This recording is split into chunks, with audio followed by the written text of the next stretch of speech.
ভাৰতবৰ্ষত এতিয়া উৎসৱৰ বতৰ। পোহৰৰ উৎসৱ দীপাৱলী চলি আছে বুলিয়ে ক'ব পাৰি এক প্ৰকাৰ। এই পোহৰৰ উৎসৱ দীপাৱলীৰ লগতে বিভিন্ন ভাৰতবৰ্ষৰ জাতি জনগোষ্ঠীৰ মাজত কিছুমান বেলেগ বেলেগ ধৰণৰ উৎসৱো হয়। বিশেষকৈ আমাৰ অসমত আমাৰ ওচৰে পাঁজৰে বাস কৰা আমাৰ গোৰ্খা জাতি জনগোষ্ঠী যিসকল ভাই ভনী আছে বা নেপালী বা গোৰ্খালীসকল যিসকল আছে, তেওঁলোকৰ মাজত তিহাৰ উৎসৱ চলি আছে। তেনেকৈ আমাৰ 1826 চনৰ সেই ইয়াণ্ডাবু সন্ধিৰ পাছত ব্ৰিটিছসকল যেতিয়া আমাৰ অসমলৈ আহিল, আৰু তেওঁলোকে আহি অসমৰ ৰাজনৈতিক অৰ্থনৈতিক সকলো দিশ যেতিয়া তেওঁলোকৰ দখললৈ গ'ল, তেতিয়া তেওঁলোকে ইয়াত চাহ খেতি কৰিবলৈ আৰম্ভ কৰিলে। আৰু চাহ খেতি কৰিবলৈ আৰম্ভ কৰিবলৈ গৈ তেওঁলোকে ঝাৰখণ্ড উৰিষ্যা আদি ঠাইৰ পৰা যিসকল ব্যক্তিক আমাৰ ইয়ালৈ লৈ আহিলে চাহ শ্ৰমিক হিচাপে, উৰিষ্যা ঝাৰখণ্ড বা তেনেকুৱা বিভিন্ন অঞ্চলৰ পৰা বিহাৰ বা উত্তৰ প্ৰদেশৰ কিছু অংশ আছে লৈ আহিলে। তেওঁলোকৰ ভিতৰত কিছুসংখ্যক চাহ বাগানবিলাকৰ মাজতে সীমাবদ্ধ হৈ থাকিল, তেওঁলোকক আমি চাহ জনজাতি বুলি কওঁ। আৰু কিছুসংখ্যকে গাঁও পাতি বাস কৰিবলৈ ল'লে। তেওঁলোকৰ মাটিৰ মোহটো বেছি আছিল, বিশেষকৈ কুৰ্মী সম্প্ৰদায়ৰ মানুহখিনি কথা মই আজি ক'বলৈ ওলাইছোঁ। তেওঁলোকে বাগানৰ সেই ব্ৰিটিছ কায়দাৰ মাজত বা বাগানৰ সেই শাসন ব্যৱস্থাৰ মাজত ৰাতিপুৱাৰ পৰা আবেলিলৈকে কাম কৰাৰ প্ৰৱণতাৰ মাজত তেওঁলোক থাকিব নোৱাৰিলে, কাৰণ তেওঁলোকৰ এটা স্বাধীন মন আছিল। তাৰোপৰি তেওঁলোকৰ নিজে খেতি বাতি কৰাৰ লগত তেওঁলোকৰ বহুত কৃষ্টি সংস্কৃতি জড়িত আছিল। তেনেকুৱা কৃষ্টি সংস্কৃতি বা কৃষি আৰু পশুপালনক লৈ পেলাই তেওঁলোকৰ বিভিন্ন ধৰণৰ পৰম্পৰাও আছিলে। তেনে কিছু পৰম্পৰাগত সাংস্কৃতিকভাৱে কুৰ্মীসকল যথেষ্ট চহকী। তেনেকুৱা তেওঁলোকৰ সাংস্কৃতিক পৰম্পৰা দেৱালীৰ এই সময়টোত তেওঁলোকৰ দেখিবলৈ পোৱা যায়। তেওঁলোক অসমত থাকোঁতে সেইটো দেৱালী বা কালী পূজাৰ লগতেই তেওঁলোকে সেইখিনি কৰে, আৰু তেওঁলোকে দেৱালী কালী পূজা আমাৰ বিহু এনেকৈ ধৰণে বুলি কয়, কিন্তু প্ৰতিটো কথাত তেওঁলোকৰ সেই নিৰ্দিষ্ট সংস্কৃতি তাত জড়িত হৈ আছে। তাত তেওঁলোকে গোবৰ্ধন পূজা কৰে। আমি দেখিছোঁ বা মহাভাৰতত বা তেনেকুৱা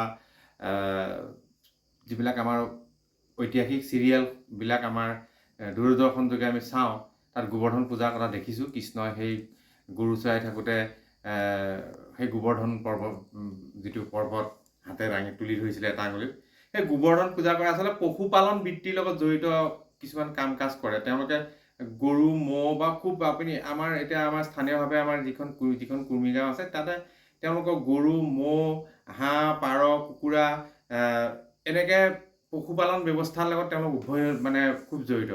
আৰু সেইবিলাক পশুপালন আৰু কৃষি কৰি তেওঁলোকে জীৱন নিৰ্বাহ কৰে। খুব দ মাটিতো তেওঁলোকে খেতি কৰে। দ মাটিত খেতি কৰাৰ কাৰণে তেওঁলোকৰ ম'হ থাকে, দলনি পথাৰ।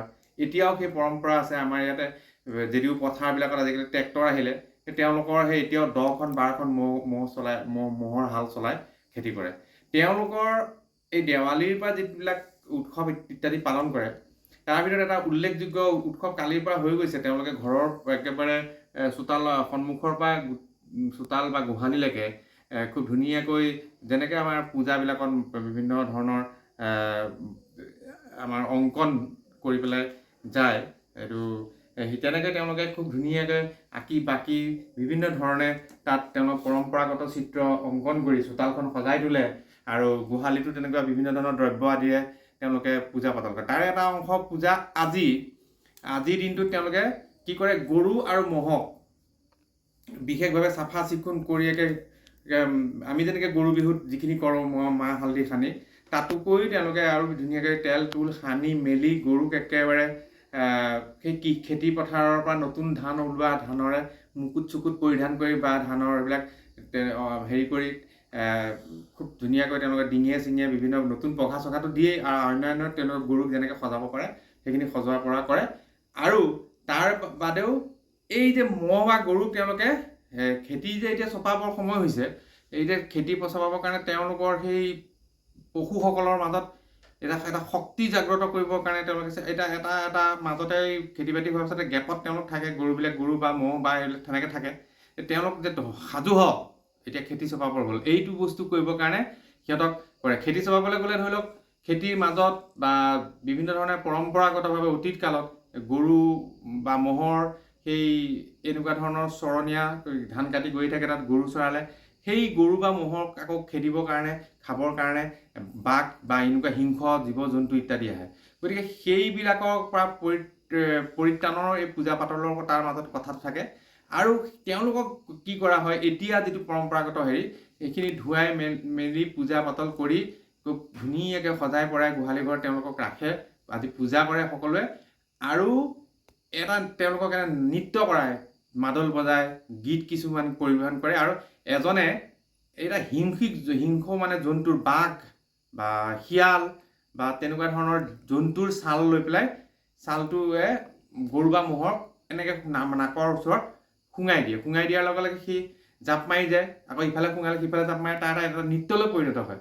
সেই তেনেকুৱা নৃত্য এটাও কৰে। সেই অনুষ্ঠানটো চাবলৈ মই চতিয়া কুৰ্মী গাঁৱলৈ গৈছিলোঁ। গৈ পেলাই মই যিটো দেখি আহিলোঁ তাৰ পৰিৱেশটো মই আপোনালোকক দেখুৱাম।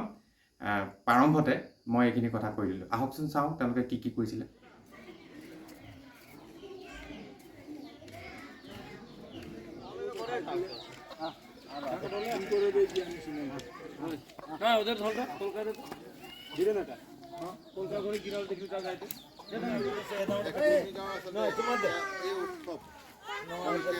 ব্ৰিটিছৰ আমলৰ পৰা আচলতে এই উৎসৱ পালন কৰি আহিছে। আৰু যিহেতু